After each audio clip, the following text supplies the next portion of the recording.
ketiga, idza sama'un syaqqat. Dan ketika terjadi kiamat, ya, itu sebuah kepastian yang dia akan datang tiba-tiba. Bermula dengan ditiupkannya sangkakala, sur. Sangkakala itu adalah semacam tanduk yang besar sekali. Akan ditiup 2 kali. Dan ditiupnya di awal sangkakala itu permulaan kehancuran kehidupan dunia.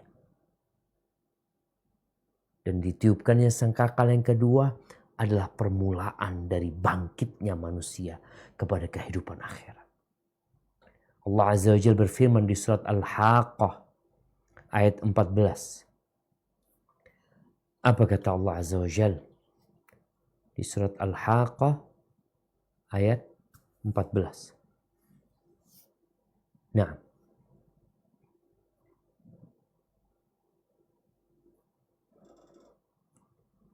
Tafadhal. Baru Din. Ayat 13-14 ya. Ayat yang sebelumnya dibaca juga. Ya. أعوذ بالله من الشيطان الرجيم فإذا نفخ في الصور نفخة واحدة. Maka apabila sangkakala ditiup sekali tiup, wa khumilatil ardu wal jibalu fadukkata dakkatan wahidah. Dan diangkatlah bumi dan gunung-gunung, lalu dibenturkan keduanya sekali bentur. Lanjutkan 1 ayat lagi.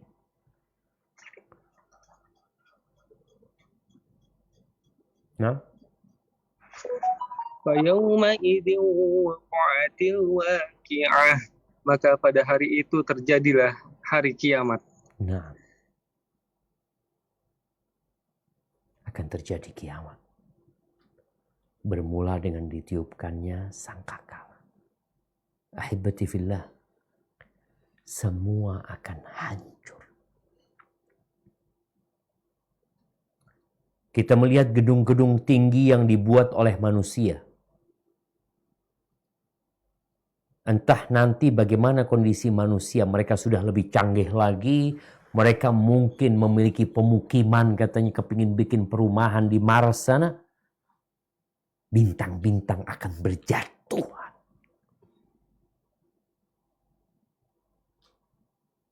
Bumi bakal menjadi satu hamparan rata.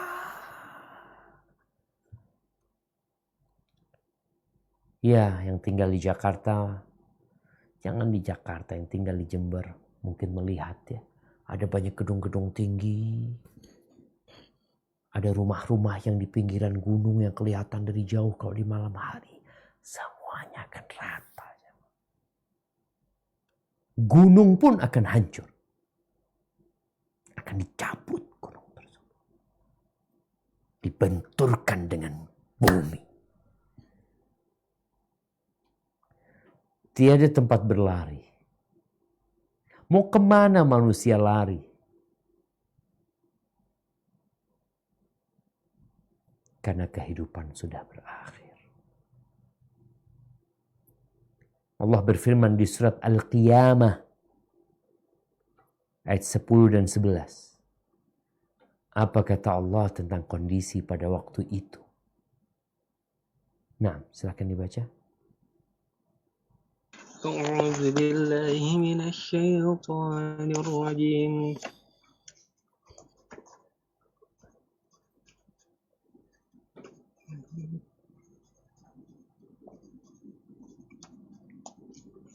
نعم تفضل.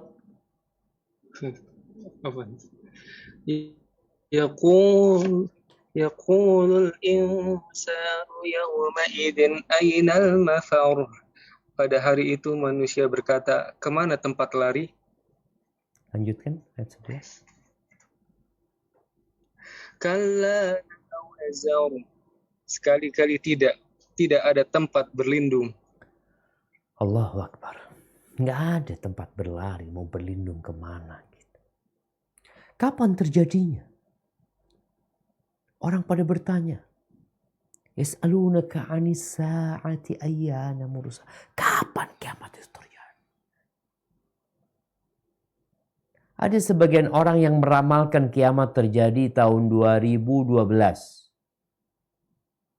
Tanggal 12 bulan 12 2012. Ternyata enggak. Gak ada yang tahu. Tapi dekat kiamat tersebut. Kita nggak lama hidup di dunia. Dan dia akan datang secara mendadak. Tiba-tiba. Jangan dipikir kiamat terjadi, kondisinya manusia itu sudah menanti, sudah hancur dunia ini, tinggal nunggu ditiupkannya sangkakala. Enggak. Orang itu masih berjualan sampai Nabi alaihissalam menjelaskan bahwasanya kiamat terjadi dalam kondisi sedang ada yang transaksi jual beli. Ada orang yang sedang memperbaiki kolamnya, kolam ikan atau apa, dia sedang perbaiki. Dia masih berpikir kehidupan ini akan berlanjut. Dia akan datang mendadak. Dan setelah kiamat, setelah hancur dunia ini, maka akan ada hari kebangkitan. Yang kita tahu, di antara rukun iman adalah an tu'mina bil yaumil akhir. Engkau beriman dengan hari kemudian. Hari terakhir sudah. Itu perjalanan terakhir sudah. Persinggahan terakhir, tapi ternyata pada hari itu panjang sekali perjalanannya. Bagaimana proses manusia dibangkitkan? Gimana manusia dibangkitkan? Kan udah hancur. Udah jadi debu. Sebagian orang itu dibakar sama keluarganya jadi abu. Sebagian dimakan oleh binatang. Dimakan oleh ikan di lautan. Dan yang memangsa itu banyak ikan. Bagaimana dapat dibangkitkan? Ya. Allah yang menciptakan manusia. Dia berkuasa untuk membangkitkan manusia itu kembali. Gimana tidak? Ala ya'lamu man khalaq. Allah yang menciptakan. Dan memulai itu lebih sulit daripada mengembalikan. Kalau sudah ada bahannya, ya orang bisa lah. Apalagi Allah Azza wa Jal yang ala kulli syai'in qadir. Kalau ada mobil yang rusak, bangkai nih mobil, mungkinkah diperbaiki? Ya mungkin, hidup lagi mungkin. Dan ternyata dari tubuh manusia ini ada sesuatu yang tidak akan hancur. Dibakar pun dia akan tetap ada. Tidak larut ketika dia dilarutkan. Kata Nabi SAW, wa laysa minal insani syai'un illa yabla. Tidaklah ada organ manusia kecuali semuanya akan hancur lebur. Illa azman wahidan, kecuali satu tulang. Wa huwa ajmud dzanab. Dia adalah pangkal tulang ekor. Mungkin dia kalau dibakar akan hancur, tapi dia akan tetap ada. Wa minhu yurakkabal khalqu yaumal qiyamah. Dari pangkal tulang ekor ini, manusia akan dibangkitkan. Mulai dari situ. Dia akan tetap ada. Dan bagaimana Allah Azza wa Jalla membangkitkannya. Seringkali dalam Al-Quranul Karim, Allah memberikan contoh dengan hujan. Nah, kadzalikan nusyur. Seperti itu dibangkitkannya manusia. Sebelum musim hujan, kita melihat beberapa daerah kering, kerontang, mati. Tidak ada kehidupan sama sekali. Tatkala Allah turunkan hujan, mulai bumi itu merekah. kemudian biji-bijian itu tumbuh. Kadzalikan nusyur. Seperti itu kelak dibangkitkannya manusia. Di dalam hadis yang diriwayatkan Imam Muslim, Rasulullah sallallahu alaihi wasallam mengatakan, "Tsumma yunzilullahu mataran ka'annahu at-tal aw adh-dhill," syakkar rawi, "fatanbutu minhu ajsadun nas." Kemudian Allah menurunkan hujan seperti gerimis atau seperti naungan hujan itu. Maka tumbuhlah jasad-jasad manusia karena air tersebut. Di riwayat Al-Hakim dikatakan, "Tsumma yursilullahu ma'an min tahtil arsh yumni kamanir rajul." Kemudian Allah kirimkan air dari bawah arsy Allah yang dia memancar bagaikan air mani. Air maninya seorang laki-laki. Fatanbutu jusmanuhum wa luhmanuhum min dzalikal ma. Maka tubuh mereka, daging mereka tumbuh kembali berkat siraman air itu. Proses ini terjadi. Air itu turun dalam waktu yang cukup lama. 40 apa. Kemudian dia tumbuh di dalam bumi. Karena semuanya sudah hancur. Kalaupun kita berpikir, kan ada yang jadi mumi, kan ada yang jadi apa macam-macam. Semuanya akan masuk ke dalam tanah. Rata dengan tanah. Ketika diturunkan air tersebut. Ingat bumi sudah menjadi hamparan ya. Tumbuh tuh. Seperti tumbuhnya biji-bijian di dalam tanah. Sampai tatkala proses itu sudah selesai. Jasad itu sudah kembali asal. Ruh belum ditiupkan. Tapi jasadnya sudah jadi. Kata Nabi SAW dalam hadis riwayat Ahmad, "Tsumma yaqumu malakun bisur baina as-sama'i wal ard fayanfukhu fihi." Lalu malaikat Israfil bangkit. Malaikat Israfil mati juga.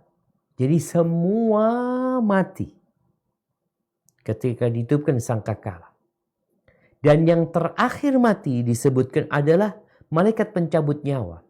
Setelah dia mencabut nyawanya Israfil, lalu Allah memerintahkan kepada malaikat pencabut nyawa untuk mencabut nyawanya sendiri. Dia pun mati.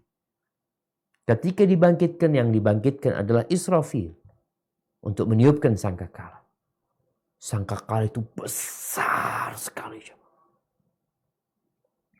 Ruh-ruh itu ada di dalam sana. Dikumpulin di sana. Kemudian dia tiupkan.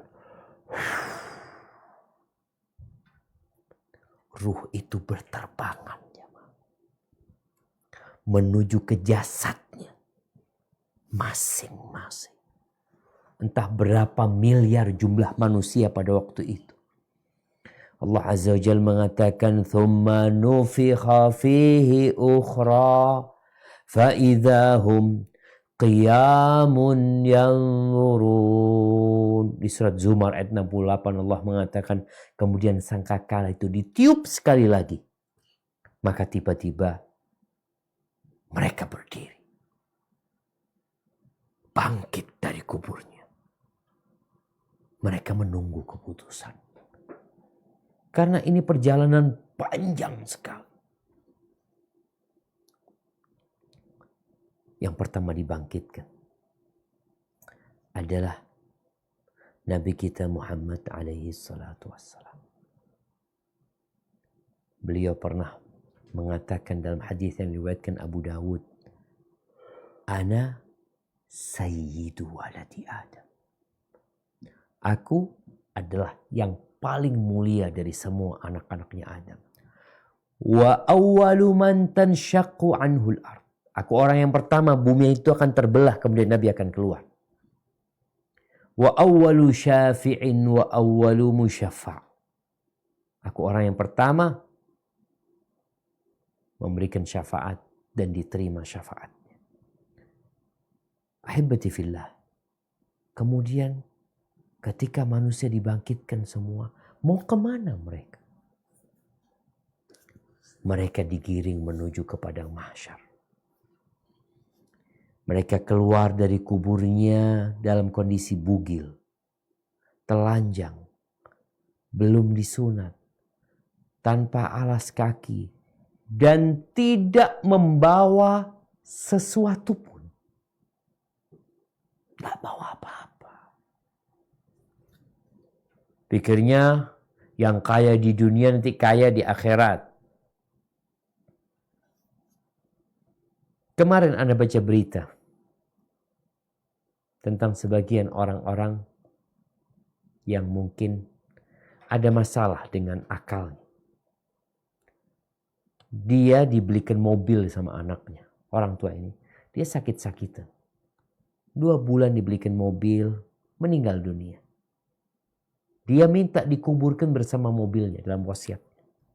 Dan betul, keluarganya menggalikan kuburan yang besar, ditaruh di mobilnya, dimasukkan ke dalam kuburan itu, lalu ditutup. Karena katanya dia ingin naik mobil di akhirat sana.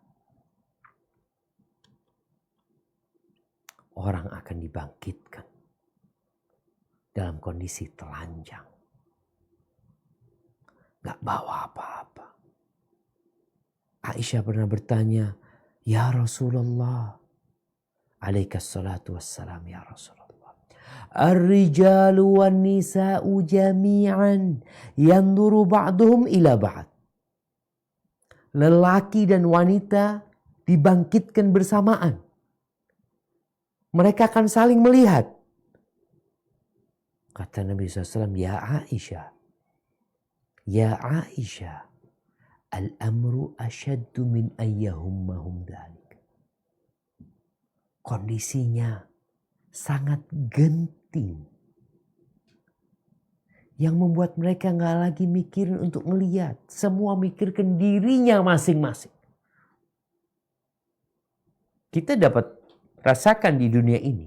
Ketika terjadi gempa, orang itu berlari meninggalkan rumahnya. Gak bawa apa-apa. Yang penting dia selamat. Kadang-kala dia gendong anaknya. Dia gendong lari keluar rumahnya. Sampai luar rumah ternyata bantal yang dia gendong. Anaknya di dalam. Iya. Gimana dengan kiamat? Tahu-tahu dia keluar dari kuburnya. Lalu mereka dikasih pakaian. Ya. Artinya di awal mereka keluar telanjang, digiring. Kemudian mereka dikasih pakaian. Karena akan melalui proses sidang nanti. Yang mereka mulai saling mengenal satu sama yang lainnya. Yang pertama dikasih pakaian adalah Nabi Ibrahim alaihissalam. Dan tatkala manusia digiring ke padang mahsyar, tidak ada yang berbicara. Yang terdengar hanya suara telapak kaki orang berjalan. Dan mungkin ada sedikit bisikan di antara mereka. Yauma idzin yattabi'una ad-da'iya la 'iwaja lahu wa khasha'atil aswatu lirrahman fala tasma'u illa hamsa. Di surat Taha ayat 108 Allah mengatakan pada hari itu manusia mengikuti menuju kepada satu suara. Penyeru, mereka tidak berbelok-belok. Mata mereka membelalak. Iya, mereka mengikuti suara itu. Dia jalan terus. Semua dengan penuh ketundukan, semuanya takut. Dan kamu tidak mendengar kecuali bisikan saja atau suara telapak kaki. Mereka bagaikan belalang yang bertebaran. Mata mereka terbelalak dalam kondisi menunduk semuanya dan mereka bingung. Mereka khawatir. Apa kata Allah Azza wa Jalla di surat Al-Qamar ayat 7 dan 8. Menceritakan tentang kondisi ini. Nah, di surat Al-Qamar ayat 7 dan 8. Tafadhal.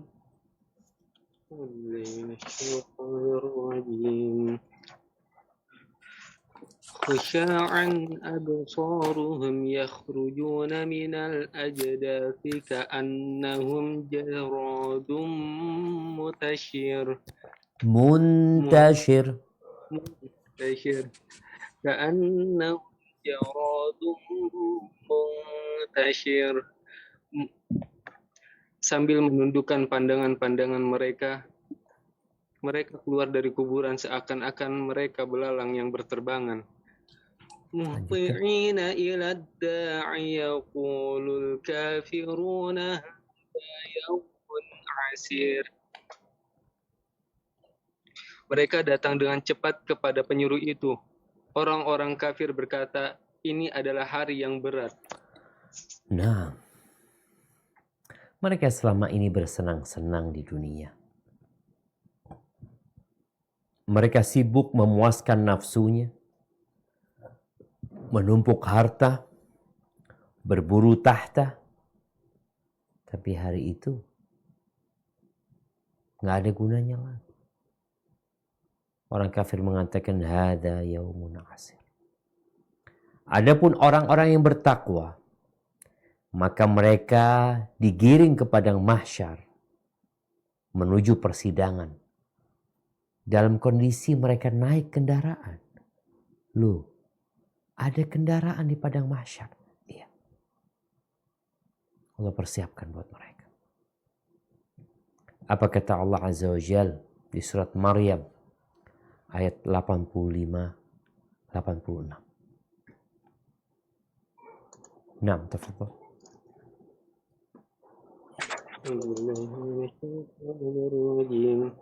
يوم نحشر المتقين إلى الرحمن وفدا. Ingatlah hari ketika kami mengumpulkan orang-orang yang bertakwa kepada Tuhan yang Maha Pemurah sebagai perutusan yang terhormat.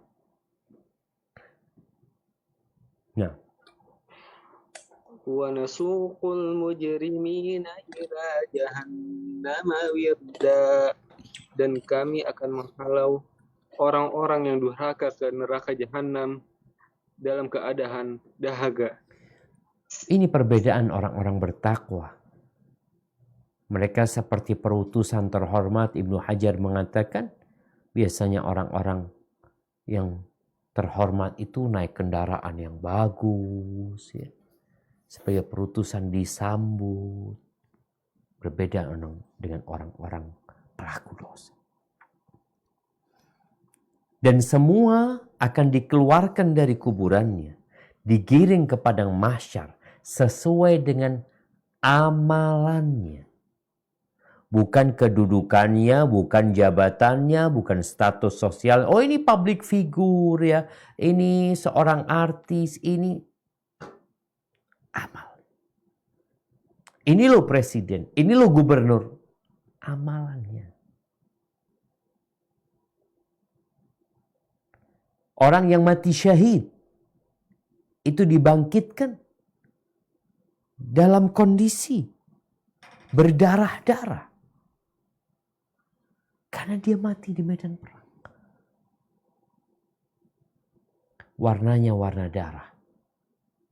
Aromanya aroma misik. Orang yang mati dalam kondisi berihram.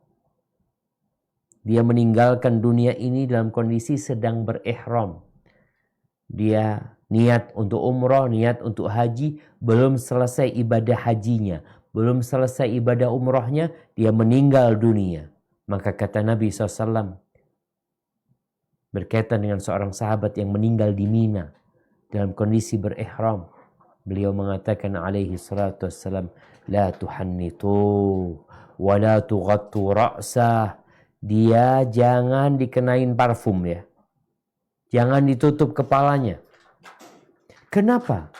Padahal biasanya orang kalau mati ya dibungkus kafan, ditutup kepalanya, dikasih parfum. Ini berbeda nih. Karena dia mati dalam kondisi berihram, dan orang yang berihram itu nggak boleh tutup kepala, nggak boleh pakai parfum. Nabi SAW mengatakan, فَإِنَّهُ يُبْعَثُ يَوْمَ الْقِيَامَةِ مُلَبِّيًا. Karena orang ini akan melanjutkan perjalanannya nanti, keluar dari kuburnya dalam kondisi bertalbiyah. Dia akan mengumandangkan labbaik Allahumma labbaik, labbaik la syarika laka labbaik, innal hamda wan ni'mata laka wal mulk la syarika lak. Karena dia mati dalam kondisi berihram, belum selesai dia melakukan ibadahnya. Ya, mati yang menggelapkan harta, yang korupsi, atau yang semisal. Maka kelak dia akan dibangkitkan membawa apa yang dia korupsi. Yang mindah patok tanah, ini mafia tanah, hati-hati. Nanti bakal disuruh mikul itu tanah dia pada hari kiamat. Nabi SAW mengingatkan para sahabatnya, hati-hati jangan sampai aku melihat nanti pada hari kiamat ada yang bawa onta, ada yang bawa kambing, ada yang bawa sapi. Karena dia mengambil itu harta tidak dengan cara yang halal. Ya mungkin sekarang dia masih dihormatin sama orang. Terhormat orang ini. Tapi kelak orang-orang akan melihat di hari kiamat. Oh ini fulan nih ternyata. Pura-pura baik selama ini. Berapa banyak orang yang ketika hidup di dunia kebal hukum. Tapi nanti engkau akan dibangkitkan telanjang. Yang suka minta-minta tanpa ada alasan yang syar'i. Maka kata Nabi SAW, yub'athu yawmal qiyamah wa laysa fi wajhihi muz'atu lahmin. Dibangkitkan pada hari kiamat hanya tengkorak wajahnya. Yang lainnya dibangkitkan sempurna, yang ini tengkorak wajahnya. Nggak ada daging di wajahnya. Dia nunduk. Karena selama ini dia minta dengan cara yang tidak boleh. Kalau saya nggak mencuri. Tapi engkau minta-minta. Padahal seharusnya engkau bekerja. Ini yang profesinya tiap hari di lampu merah minta-minta, memperkaya diri, hati-hati. Yang sombong, yang angkuh, yang congkak, yub'atsu yaumal qiyamati amthal adz-dzarri fi suratir rijal. Dia akan dibangkitkan pada hari kiamat besarnya seperti semut. Semut yang kecil. Tapi rupanya manusia. Orang-orang dibangkitkan dalam kondisi yang normal. Ini dia seperti semut kecil. Sehingga ketika ada orang yang jalan, dia ketakutan. Dia diliputi kehinaan dari semua arah. Digiring ke neraka yang khusus buat orang-orang yang sombong. Binatang pun akan dibangkitkan, iya. Kemudian manusia akan dikelompokkan. Di padang mahsyar itu sudah terjadi pengelompokan. Orang akan dikumpulkan, dihimpun dengan orang yang dia cintai. Sesuai dengan profesi mereka masing-masing. Ya, pezina akan dikumpulkan dengan pezina. Perampok dengan perampok, koruptor sama koruptor, pembunuh sama pembunuh, pencuri sama pencuri. Dan kalau engkau orang baik, tapi engkau mencintai pelaku dosa, engkau akan dikumpulkan sama dia. Na'udzubillah min dzalik. Dan padang mahsyar itu lokasinya putih. di tanah yang datar. Tiada tanda apa-apa. Semuanya akan dikumpulkan di sana.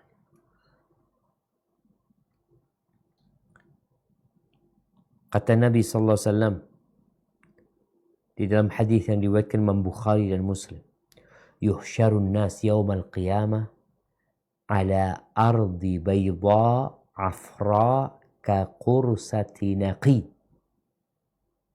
Qala Sahal aw ghairuhu laysa fiha ma'lamun li ahad. Umat manusia akan digiring pada hari kiamat ke mahsyar, tempat kumpul, di sebuah medan yang luas, tanahnya berwarna putih seperti bundaran roti yang bersih.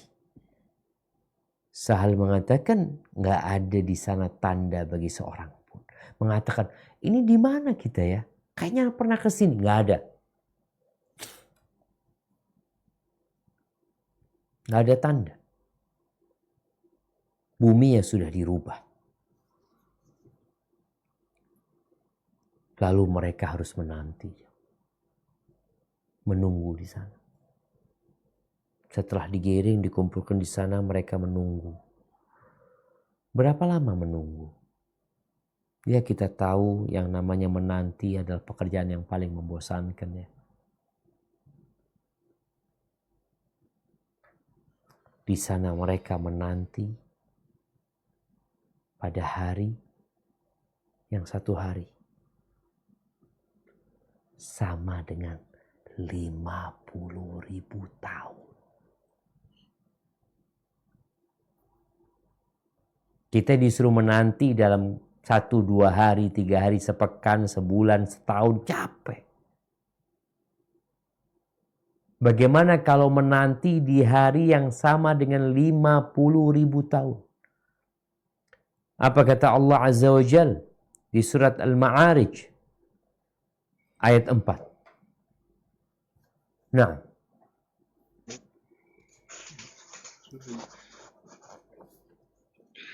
تعرج الملائكة والروح إليه في يوم كان مقداره 50,000 سنة.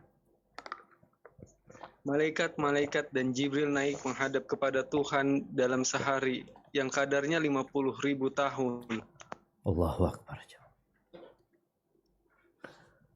Kemudian mentari akan didekatkan kepada manusia. Dalam kondisi mereka menanti di sana. Menanti persidangan dimulai. Matahari didekatkan kepada mereka. Dengan jarak 1 mil. Gak sampai 2 kilo. Mana mungkin Ustaz? Innallaha ala kulli syai'in qadir. Apakah manusia tidak terbakar ketika matahari didekatkan kepada mereka? Innallaha ala kulli syai'in qadir. Innama amruhu idza arada syai'an an yaqula lahu kun fayakun. Kata Nabi alaihi salatu wassalam, tudna syams yawmal qiyamah minal khalq. Hatta takuna minhum kamiqdari mil. Mentari akan didekatkan kepada makhluk Allah pada hari kiamat sehingga sejarak 1 mil. Fayakunun nas ala qadri a'malihim fil ardh. Manusia akan berkeringat. Dan semua berkeringat sesuai dengan amalan dia. Jadi kondisi di padang mahsyar itu seperti orang di akuarium. Yang keringatnya masuk ke dalam tanah kemudian keluar. Karena panasnya. Mentari. Semua sesuai dengan amalannya. Faminhum man yakunu ila ka'bai. Ada yang keringatnya hanya sampai ke mata kakinya. Wa minhum man yakunu ila rukbatai. Ada yang sampai ke lututnya. Wa minhum man yakunu ila hiqwai. Ada yang sampai ke pinggangnya. Wa minhum man yuljimuhul araku iljaman. Ada yang tenggelam dalam keringatnya. Nabi menunjukkan ke mulutnya. Dia tenggelam dalam keringatnya sendiri. Hadis ini diriwayatkan oleh Imam Muslim. Ya, mereka kehausan. Yang tidak dapat dibayangkan gimana hausnya mereka. Tapi ternyata ada orang-orang yang tidak terkena mentari. Ada orang-orang yang mendapatkan naungan dari Allah Azza wa Jalla. Sab'atun yudhilluhumullah fi dhillih. Ada 7 golongan yang akan mendapatkan naungan. Yauma la dhilla illa dhilluh. Pada hari tidak ada naungan kecuali naungan yang diberikan Allah Azza wa Jal. Yang pertama imamun adil. Imam yang adil.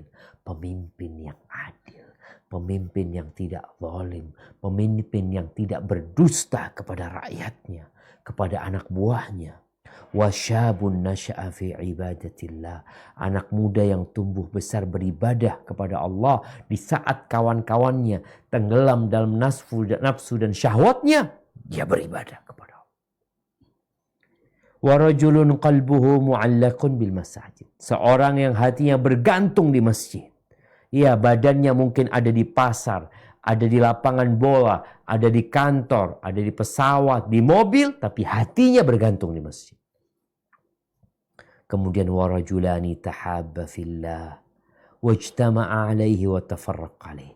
2 orang yang saling mencintai karena Allah, kumpul karena Allah dan berpisah pun karena Allah, bukan karena kepentingan. Warajulun da'athum ra'atun dzatu mansibin wa jamal. Seorang laki-laki yang diajak oleh wanita yang cantik, mempesona, dan seorang yang terhormat. Ya, dia punya jabatan, dia bukan pelacur sebenarnya. Faqala inni akhafullah. Lalu laki ini mengatakan, aku takut kepada Allah Azza wa Jalla. Kemudian warajulun tasaddaqa bisadaqatin fa akhfa. Seorang yang bersedekah, kemudian dia sembunyikan sedekahnya.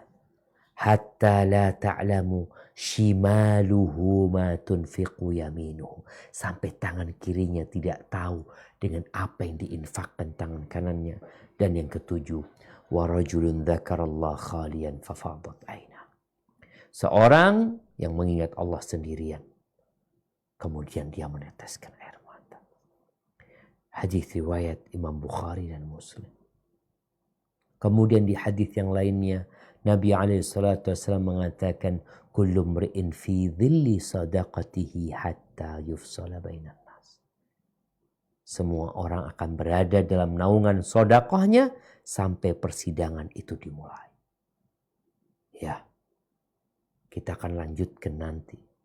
Setelah mereka mandi keringat, tenggelam dalam keringatnya, sebagian mendapatkan naungan Allah, menanti persidangan, lalu kemana perjalanan mereka? Masih panjang perjalanan ini jamaah. Insya Allah kita lanjutkan pada perjumpaan yang akan datang. Kurang lebihnya mohon maaf. Mungkin kita masuk ke sesi tanya jawab. Nah, mana kembalikan ke moderator. Barakallahu fiik.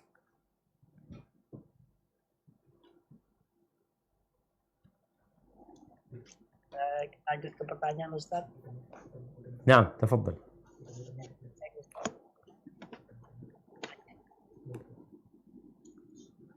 Dari Nuriati Hayati Ustaz. Assalamualaikum warahmatullahi wabarakatuh Ustaz. Waalaikumsalam warahmatullahi wabarakatuh. Nah. Selalu merahmati Ustaz beserta keluarga. Allahumma amin. Dan seluruh tim kajian. Afwan Ustaz izin bertanya di luar tema. Sebagai seorang dokter yang ingin memiliki usaha sendiri, bagaimana hukumnya memiliki kerjasama atau berpartner dengan asuransi swasta sebagai alat pembayaran pasien nantinya bagi pasien-pasien yang diberikan asuransi dari kantornya? Demikian Ustaz, jazakallahu khairan Ustaz. Masya Allah, barakallah fiik. Iya, ahibati fillah. Pertanyaan ini menarik ya. Menunjukkan bahwa kita mulai faham. Mulai faham apa? Mulai faham bahwasanya ternyata seorang muslim itu harus berhati-hati mencari nafkah. Karena akan datang satu masa di mana orang gak peduli apakah dia mendapatkan dari yang halal atau yang haram. Bicara apabila seorang dokter tadi, dia menerima sebenarnya, dia kerjasama dengan sebuah lembaga dalam rangka dia mengobatin orang-orang yang sakit. Yang dia tidak ada urusan sama riba sebenarnya. Tapi pembayaran dari orang-orang tersebut lewat lembaga asuransi ini. Semoga gak ada masalah karena dia tidak bekerja sama dalam asuransinya. Tapi dia kerjasama dalam rangka mengobatin orang-orang yang datang kepada dia yang mungkin dibayarnya, dilunasinnya lewat asuransi. Dan dia tidak ada hubungan sejatinya dengan asuransi itu. Dia tidak mengasuransikan, dia juga tidak bayar asuransi. Tapi dia melayani pasien-pasien yang berobat kepada dia yang lewat lembaga ini. Jadi lembaga ini datang kepada kita, nanti orang-orang yang sakit dari orang-orang yang ikut asuransi, aku ingin minta dia berobat di tempatmu, umpamanya seperti itu. Insya Allah kerjasama seperti itu nggak ada unsur ribanya, karena dia hanya mengobatin, walaupun pembayarannya dari lembaga tersebut. Wallahu a'lam. Nah,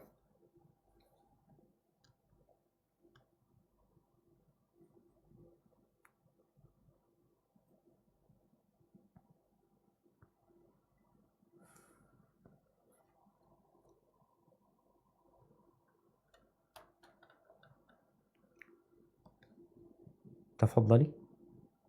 Maaf Ustaz, masih kebebas. Siap. Maaf Ustaz.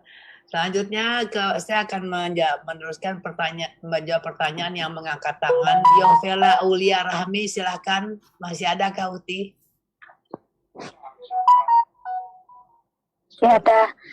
Terima kasih kesempatannya. Assalamualaikum warahmatullahi wabarakatuh, Ustaz. Waalaikumsalam warahmatullahi wabarakatuh. Ahlan wa sahlan. Naam, tafadhali. Semoga Ustaz selalu dalam lindungan Allah Subhanahu wa taala. Allahumma amin. Ustaz, izin bertanya Ustaz, apakah ada amalan-amalan yang dapat mempermudahkan kita nantinya di padang mahsyar pada hari kiamat nanti Ustaz?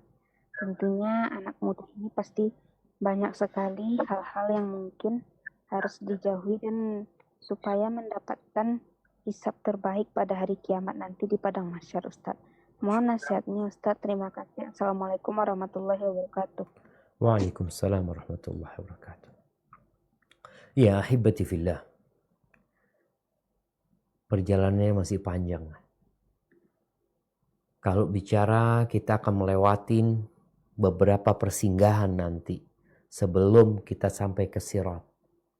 Ada telaga Nabi SAW setelah orang-orang itu tenggelam dalam keringatnya. Kemudian nanti akan dimulai persidangan. Sebelum persidangan ada penantian lama lagi. Di mana orang-orang mencari syafaat. Lalu mereka meminta syafaat kepada para nabi yang berakhir dengan Nabi kita Muhammad SAW. Lalu nanti akan ada pembagian rapot. Akan ada penimbangan. Kemudian nanti akan menuju ke Sirat. Kalau bicara amalan apa saja yang memudahkan hamba dalam perjalanannya nanti. Tentunya secara umum adalah dengan melaksanakan perintah Allah dan menjauhi larangan. Rasul SAW mengatakan, kullu ummati yadkhulul jannah. Semua umatku masuk surga. Kecuali yang enggan masuk surga. Wa man ya'ba ya Rasulullah. Siapa orang yang enggan masuk surga? Kata Nabi SAW, man ata'ani dakhalal jannah. Wa man asani faqad aba. Barang siapa yang taat kepadaku masuk surga. Dan barang siapa yang bermaksiat kepadaku, durhaka kepadaku, dia enggan masuk surga. Maka inilah amalan yang perlu diamalkan. Taat kepada Nabi SAW. Yang hal ini menuntut kita untuk belajar. Belajar lagi. Apa yang diperintahkan sama Nabi SAW. Apa yang dilarang sama Nabi SAW. Sebagian kita gak pernah belajar gitu. Islamnya ikut-ikutan. Sehingga boleh jadi yang dia kerjakan, ternyata Nabi tidak mau itu dikerjakan. Kita malah ngerjakan. Sesuatu yang dilarang kita malah mengerjakannya. Sehingga nanti di telaga Nabi SAW, Nabi itu menunggu kita di telaganya.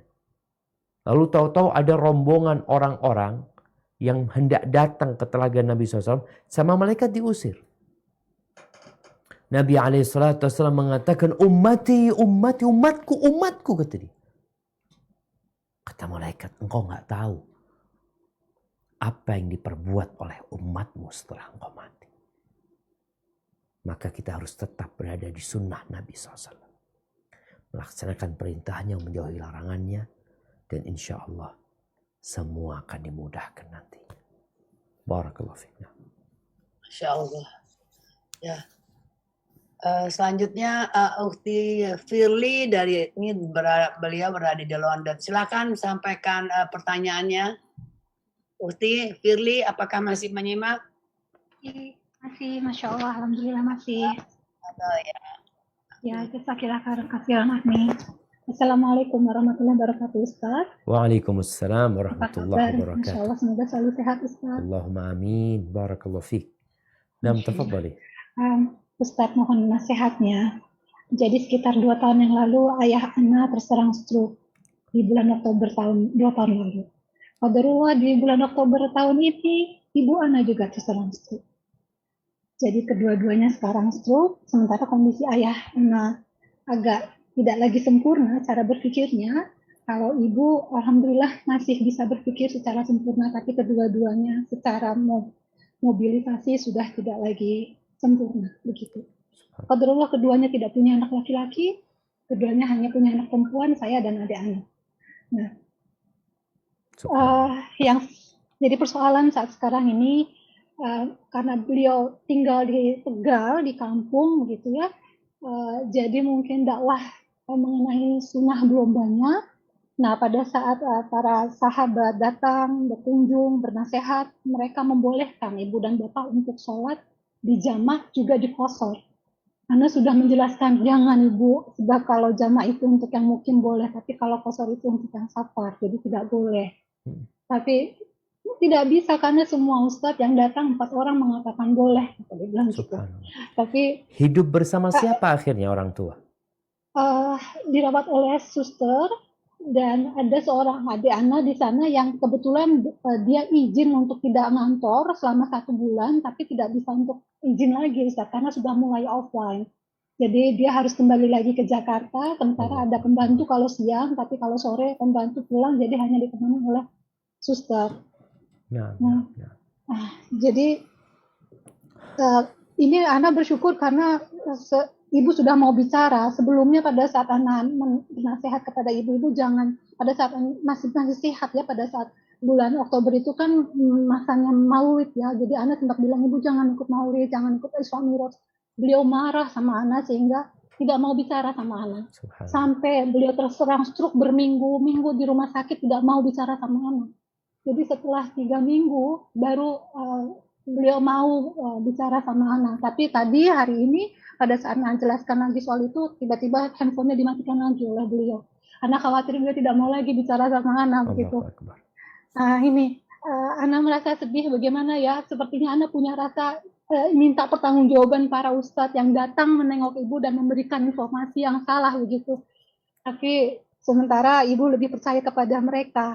Lalu persoalan yang kedua, karena kondisinya demikian ya, pada saat Ana masih di tanah air, Ana masih berusaha untuk menjaga keduanya walaupun sakit, tetap menjaga syariat. Bapak tetap tertutup auratnya, lututnya tetap tertutup pada saat berjemur, pada saat di rumah walaupun ada tamu, tapi saat sekarang tidak ada anak. Jadi qadarullah Bapak sudah mulai ngompol, sudah segala macam, kadang-kadang mencopot pakaian di mana saja, sementara di situ kondisinya perempuan semua ya pada saat siang hari. Dan pada saat malam hari pada saat adik saya kembali ke Jakarta, alhasil bapak, ibu, dan suster tidur dalam satu kamar. Ana sudah bilang sama adik, jangan dibiarkan seperti itu tidak boleh. Tapi bagaimana ya, situasinya benar-benar sangat darurat, saya tidak tahu lagi gitu ya.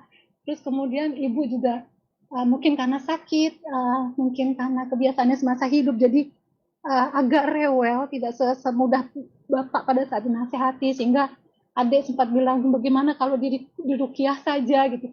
Aduh, Ana benar-benar bingung. Sementara Ana sedang mengurus dokumen untuk pulang dengan visa penyatuan keluarga ini, masih berproses. Semoga Allah mudahkan. Allahumma Mohon amin. nasihatnya, Ustaz. Masya Allah, Jazakallah barakallahu khairan fiik. katsiran. Nah, mahibati fillah. Ya, kita perlu mengingat ya, jasa orang tua kita. Allah Azza wa Jal menceritakan tentang orang yang umurnya 40 tahun. Dia berdoa, Rabbi auzi'ni an ashkura ni'mataka allati an'amta alayya wa ala walidayya. Ya Allah, bantulah aku untuk mensyukuri nikmat yang kau berikan kepada aku dan kepada kedua orang tuaku. Karena keberadaan kita disebabkan karena keberadaan orang tua kita. Tapi apa yang bisa lakukan anak ya? Bicara tadi sudah memberikan penjelasan ya. Mungkin juga seorang anak ketika berbicara sama orang tuanya, boleh jadi dia mencari celah untuk ngomong sama orang tuanya. Kalau dia mengatakan kepada orang tua, ini nggak boleh, itu nggak boleh. Kadang kalau orang tua bingung, ini anak-anak ini ikut aliran apa gitu ya. Maka perlu ana rasa ukhti untuk nulis surat buat orang tuanya. Kalau nggak nulis surat, mungkin dia bikin video. Kemudian dia mulai berbicara sama orang tuanya. Kalau mungkin sulit orang tua untuk membaca dalam kondisi stroke ya. Sang anak membacakan suratnya kepada orang tua. Dengan di video ya, dia sampaikan kepada abah ibunya tentang kecintaan dia kepada keduanya. Dia sampaikan kepada keduanya tentang kesalahan-kesalahan dia sebagai anak yang mungkin belum bisa berbakti secara maksimal kepada orang tuanya. Lalu di sini setelah itu dia menyampaikan pesan-pesan. Kalau anak boleh memberikan nasihat buat ayah bunda, karena sebagai seorang anak yang cinta, baru tuh bicara tentang tadi, bicara sholat ayah. Memang ada keringanan buat orang yang sakit, dia boleh menjamak. Tapi kalau untuk qasar, nggak boleh. Tinggal disebutkan, ini loh penjelasannya para ulama. Ini yang bermadhab Syafi'i umpamanya. Karena dia merasa anaknya ini nggak tahu apa-apa gitu. Kok tahu apa gitu? Kok bukan ustazah? Kok bukan seorang yang belajar agama? Dalam bayangan orang tua kadang-kala seperti itu. Selalu orang tua itu melihat anaknya ini anak, kok masih kecil gitu loh. Kok belum tahu apa-apa? Maka mungkin dengan cara seperti itu lalu ucapkan maaf di penghujung. Minta maaf kalau aku mungkin menggurui ayah dan bunda ya. Tapi ini semua karena cinta kepada ayah sama bunda gitu. Kemudian berkaitan dengan hal-hal yang gak bisa dilakukan secara maksimal. Ya Allah mengatakan fattaqullaha mastata'tum, bertakwalah kepada Allah sesuai dengan kemampuan kalian ya. Kalau bicara tadi disinggung masalah lutut ya, terbuka lututnya. Memang ada khilaf di antara para ulama berkaitan dengan lutut. Apakah lutut masuk aurat atau tidak buat seorang laki-laki. Pendapat yang rajih itu aurat laki-laki adalah antara pusar dan lutut. Antara pusar dan lutut sehingga lutut gak masuk. Kalau dikatakan tadi sekamar dengan bukan mahramnya, kalau memang dibutuhkan tapi mereka tidak berkholwat, di mana ada bapak, ada ibu ya. Jadi mereka tidak berkholwat. Semoga itu diperbolehkan karena kondisinya nggak ada orang lain ya. Kemudian kalau tadi yang membersihkan seorang perempuan seharusnya laki-laki yang membersihkan laki-laki, yang perempuan, kita berusaha untuk semaksimal mungkin. Ketika tidak mampu, maka adabnya harus dikasih tahu kepada seorang yang perempuan. Batasan-batasannya. Apa yang boleh dia lihat, apa yang boleh dia pegang. Sehingga kita memberikan arahan bukan hanya kepada orang tua, tapi kepada yang merawat orang tua kita. Dan semoga Ukhti yang bertanya bisa segera pulang ya. Dan semoga engkau mendapatkan suami yang baik hati sehingga membolehkan engkau untuk merawat kedua orang tua. Karena kadangkala ada suami yang dia juga punya kesibukan. Kadangkala ada yang kurang memperhatikan kondisi istri dan keluarga istrinya. Dan sekali lagi kita bertakwa kepada Allah semampu kita. Fattaqullaha mastata'tum. Kelak kita akan disidang pada hari kiamat. Perjalanan kita di dunia gak lama, tapi dalam persidangan kita akan ditanya, sampai batas mana engkau telah memberitahu orang tua. Nabi Ibrahim alaihissalam memberitahu orang tuanya, tapi diusir sama orang tuanya. Dimarahin sama orang tuanya, dimaki sama orang tuanya. Bahkan orang tuanya ikut mau bakar Nabi Ibrahim. Ketika hari kiamat datang nih orang tuanya. Ketemu sama Ibrahim. Kata orang tuanya, hari ini aku tidak akan bermaksiat kepadamu. Nabi Ibrahim kesian sama bapaknya. Lalu dia mengatakan, ya Allah, engkau berjanji tidak akan menghinakan aku pada hari kiamat. Apakah ada kehinaan yang lebih berat daripada bapak yang seperti ini gitu loh. Padahal gak bisa masuk surga orang kafir. Kemudian Allah rubah bapak Nabi Ibrahim menjadi hina jantan yang penuh dengan kotoran. Lalu Nabi Ibrahim meninggalkan. Maka semaksimal mungkin kita ngasih tahu orang tua kita sambil terus mendoakan atau cari orang lain yang dapat ngasih tahu orang tua. Karena dia menganggap orang yang datang adalah ustadz yang ngerti agama. Dia mungkin berpikir ini sebuah keringanan. Betul ada rukhsah. Tapi rukhsah untuk orang yang sakit itu adalah menjama tapi tanpa mengkosor. Barakallahu fiik. Nah.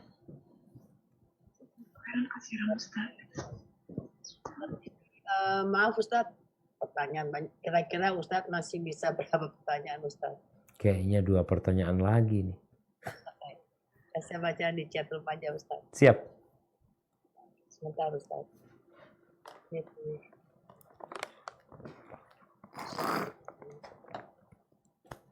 Assalamualaikum warahmatullahi wabarakatuh Ustadz. Waalaikumsalam warahmatullahi wabarakatuh. Mohon pencerahannya mengenai hadis tidak akan bergeser kaki seseorang hamba Allah pada hari kiamat nanti sampai ditanya 4 perkara. Demikian Ustaz. Iya. Ya ini bagian dari perjalanan yang panjang. Maksudnya orang itu tidak akan bergeser kakinya. Kita tahu orang itu akan melanjut perjalanan menuju ke Sirat. Yang berada di atas neraka jahanam. Untuk menuju ke surga atau dia jatuh di neraka. Orang itu tidak akan bergeser kakinya. Berpindah dari padang mahsyar itu. Sampai dia ditanya 4 perkara. Artinya sampai dia disidang dulu. Dia akan ditanya tentang umurnya, tentang hartanya, tentang ilmunya, tentang masa mudanya. Jadi setelah dia disidang, dimintain pertanggungjawaban tentang semua itu, dan dia menjawab, baru dia bisa bergeser. Melanjutkan ke persinggahan selanjutnya. Nanti akan ada penimbangan amalannya. Jadi awalnya yang namanya persidangan itu kan terjadi penyidikan, ya ditanya ini dan itu, kemudian nanti disidang, kemudian nanti akan dikasih rapot. Jadi ini salah satu persinggahan nanti di padang mahsyar, di mana orang tidak akan bergeser kakinya, tidak akan pindah kemana-mana sampai dia selesai menjawab pertanyaan tadi. Namun ada orang-orang yang masuk surga tanpa hisab, tanpa azab. Itu pengecualian. Mereka langsung menuju ke Sirat dan menuju ke surga Allah. Barakallahu fiik. Nah. Barakallahu Ustaz. Selanjutnya ini mungkin terakhir ya Ustaz ya. Nah. Semoga Ustaz beserta keluarga senantiasa dalam lindungan Allah Ta'ala. Allahumma amin. Yang bertanya di luar tema Ustaz, bolehkah kita melaksanakan wasiat seorang ibu yang mengatakan bahwa acara tahlilan sepeninggalnya harus dilakukan? Jika di antara anak-anaknya melaksanakan wasiat tersebut, tapi dengan niat bersedekah, apakah boleh?